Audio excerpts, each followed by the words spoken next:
जरा सोचो, बहुत पहले का जमाना, जब दुनिया नई नई बनी थी और सभ्यताएं बस आकार ले रही थीं।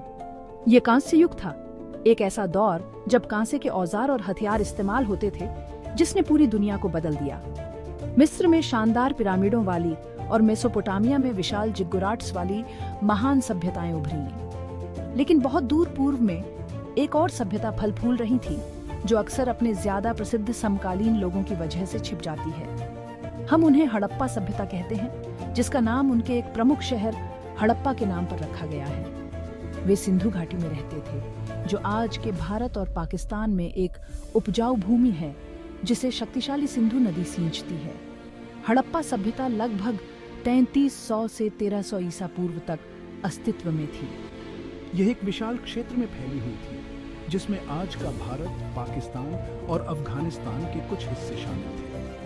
यह सभ्यता प्राचीन दुनिया की सबसे बड़ी सभ्यताओं में से एक थी, जिसमें सुनियोजित शहर और उन्नत बुनियादी ढांचा था। सिंधु नदी उनकी जीवन रेखा थी, जो उनके अस्तित्व और समृद्धि के लिए जरूरी संसाधन उपलब्ध कराती थी। इसने पीने और खेती के लिए पानी मुहैया कराया, जिससे हड़प्पा के लोग जमीन पर खेती कर सके और अपने समुदायों को बनाए रख सके।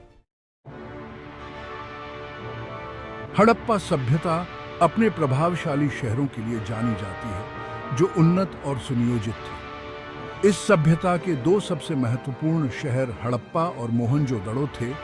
दोनों ने ही इस क्षेत्र के विकास में महत्वपूर्ण भूमिका निभाई। ये शहर शहरी नियोजन और इंजीनियरिंग के चमत्कार थे, जो अपने निर्माताओं की सरलता और दूरदर्शिता को प्रदर्शित करते थे। उनके पास चौड़ी सड़कें, सार्वजनिक स्नानागार और यहाँ तक कि जल निकासी व्यवस्था भी थी, जो अपने समय के हिसाब से काफी उन्नत थी।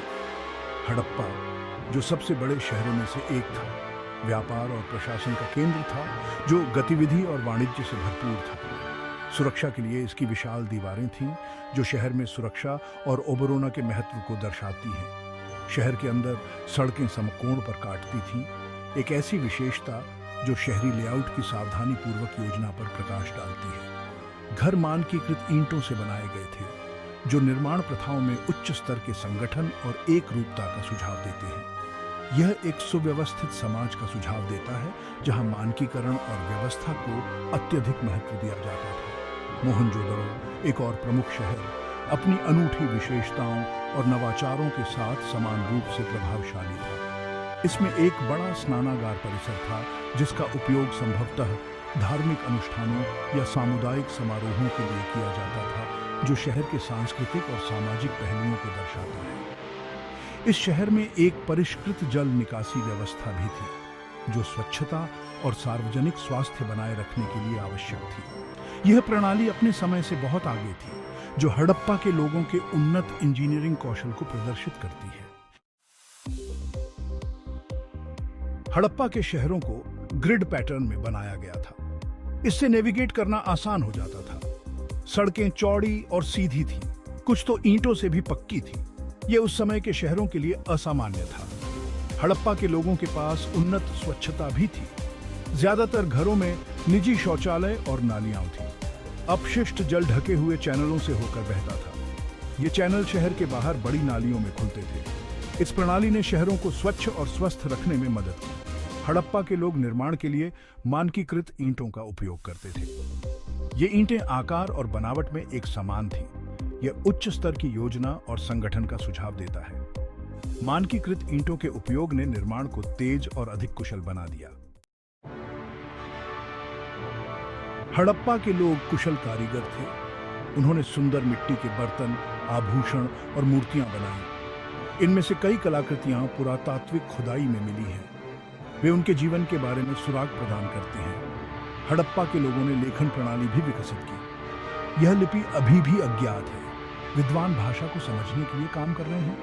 लिपि को समझने से उनकी संस्कृति के बारे में बहुत कुछ पता चलेगा। कलाकृतियों और शहर के लेआउट से हम जानते हैं कि हड़प्पा के लोग एक शांतिपूर्ण और संगठित समाज थे। वे सफाई और स्वच्छता को महत्व देते थे। व्यापार के लिए उनके पास तौल और माप की एक प्रणाली थी। यह एक सुव्यवस्थित अर्थव्यवस्था का सुझाव देता है। भाग 5, कोड को तोड़ना। सिंधु लिपि। सिंधु लिपि एक रहस्य बनी हुई है। ये मुहरों, मिट्टी के बर्तनों और अन्य वस्तुओं पर दिखाई देता है। ये शिलालेख छोटे हैं, आमतौर पर कुछ अक्षर लंबे होते हैं। ये भाषा को समझना चुनौतीपूर्ण बनाता है। विद्वानों ने 400 से अधिक विशिष्ट पात्रों की पहचान की है। कुछ का मानना है कि यह द्रविड़ या इंडो आर्यन भाषाओं से संबंधित भाषा का प्रतिनिधित्व करता है।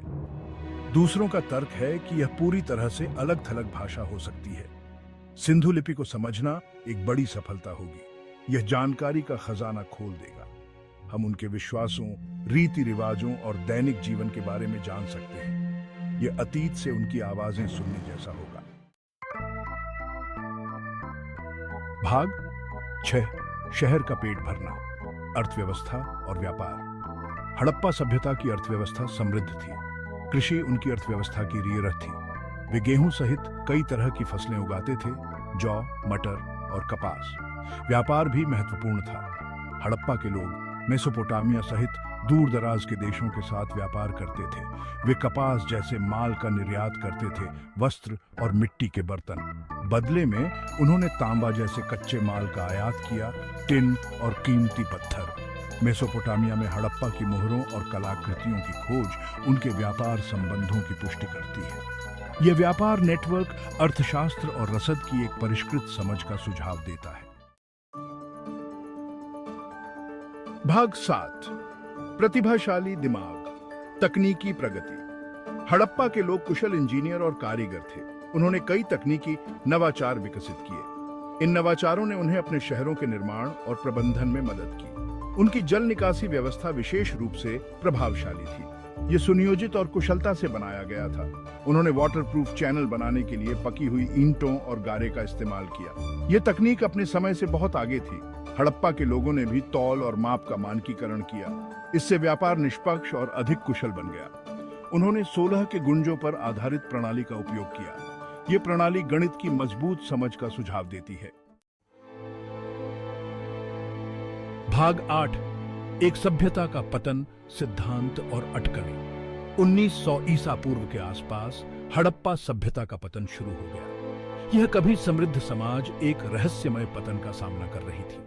इसके पतन के सही कारणों पर इतिहासकारों और पुरातत्वविदों के बीच अभी भी बहस चल रही है। कई सिद्धांत प्रस्तावित किए गए हैं। प्रत्येक इस महान सभ्यता के पतन का कारण क्या हो सकता है, इस पर एक अलग दृष्टिकोण पेश करता है।